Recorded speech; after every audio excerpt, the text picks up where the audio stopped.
ကိုယ်ရဲလျှောက်သွားနေရတဲ့ခြေလက်မတန်ဆန်ကောင်းမလေးကိုသမီးချင်းကိုချင်းစာကမွေးစားလိုက်တဲ့ခိုင်နှင်းဝေ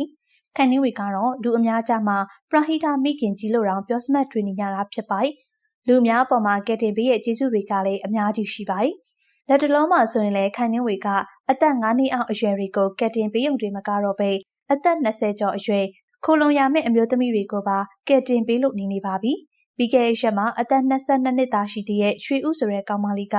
ရန်ကုန်မြို့ပြကြီးကိုတယောက်တည်းခြေဦးတက်ရာထွက်လာခဲ့ပါတယ်။ရွှေဦးဘွားကမိကိုစရာကင်းမဲ့တဲ့အပြင်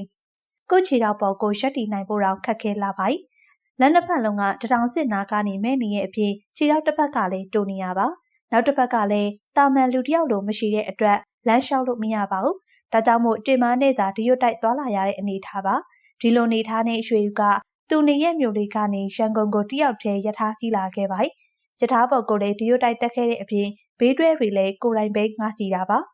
ရန်ကုန်မှာလည်းဆွေမျိုးမရှိသလိုလာကြုံမဲ့သူလည်းမရှိပါဘူးတစီငါးကတဲကိုကမ်းမှာတဲပြီးမှခိုင်နှင်းဝေစီဖုံးဆက်ကလှမ်းပြီးအကူအညီတောင်းခဲ့ရပါအရင်တုန်းကတော့ရွှေဦးကမိခင်နဲ့အတူနေခဲ့ရပါမိခင်ဆုံးသွားချိန်မှာအဖွားသာကျန်းတော့တာဖြစ်ကသူ့ရဲ့ခုလိုအခြေအနေနဲ့အဖွားကိုလည်းဒုက္ခမပေးချင်ပါဘူးခိုင်နှင်းဝေကကုညီကယ်တင်ပေးနိုင်တယ်လို့ယူဆကစွန့်စားပြီးရန်ကုန်တက်လာခဲ့တာပါရန်ကုန်ရောက်လာတဲ့အချိန်မှာလည်းသူ့အနေနဲ့တရားရောက်ကသာမကောင်းချင်ရင်ဘဝကဆိုးရွားသွားနိုင်ပါ යි ပြန်လည်ခုခံနိုင်တဲ့အခြေအနေမဟုတ်လို့ခုလိုတယောက်တည်းသွားတာကအရက်အငြင်းများပါ යි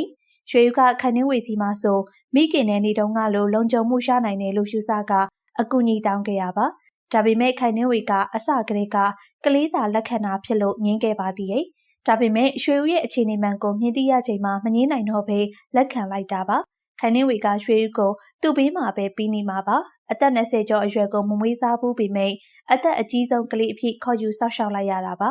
ခုဆိုရင်ရွှေဦးကိုဂေဟာအစ်စ်မှာထားမယ်လို့သိရပါတယ်ခိုင်နှင်းဝေကကလေးတွေရဲ့ဂေဟာအပြင်ကလောမှာတက်ကြီးရွယ်ဦးနဲ့မတန်ဆွမ်းသူတွေကိုဂေဟာတစ်ခုမှာထားမှာပါမွေးစားထားတဲ့ကလေးတွေထဲမှာလည်းမတန်ဆွမ်းကလေးတွေကပါတာမို့အားလုံးကိုစုပြီးတက်တာထားမှာဖြစ်ပါတယ်ဒါကြောင့်မို့ရွှေဦးကိုဂေဟာအစ်စ်မှာစုပြီးထားလိုက်တော့မှာဖြစ်ပါတယ်ရွှေဦးကဂေဟာအစ်စ်မှာနေရတော့မှာမို့အရန်ကိုပျော်ရွှင်နေသလိုသူ့ဘဝလေးလုံးချုံပြီးလို့စိတ်အေးနိုင်ပါပြီ။ခိုင်နှင်းဝေကတော့ရွှေဦးသာလိမ့်မရင်အကြာကြီးလဲထားသွားမှာပါ။ဒါပေမဲ့ရွှေဦးကသာမလိမ့်မဘူးဆိုရင်တော့ခိုင်နှင်းဝေအနေနဲ့လဲဆက်ခေါ်ထားတဲ့မထားတဲ့ကိုဆုံးဖြတ်ရမှာပါ။စိတ်တက်လေးကောင်းမှရသလိုလူများကြမှာလိုက်ရောညီထွေနေနိုင်မှာဖြစ်ပါ යි ။ကလေးမဟုတ်တဲ့အတွက်ခိုင်နှင်းဝေကငယ်စဉ်ကလေးကတင်ပြတာမျိုးလုပ်လို့မရပါဘူး။ဒါပေမဲ့စိတ်တက်မာကျော်တဲ့ရွှေဦးကနေတက်လိမ့်မယ်လို့ခိုင်နှင်းဝေကတော့တွေးထားပါ යිရွှေဦးကိုဂေဟာမှာခေါ်ထားတဲ့ခိုင်နှင်းဝေအပေါ်ဘယ်လိုမြင်လဲဆိုတာပြောပြပေးခဲ့ပါအောင်ရှင်။ကြည့်ရှုပေးခဲ့ကြလို့ကျေးဇူးတင်ပါတယ်ရှင်။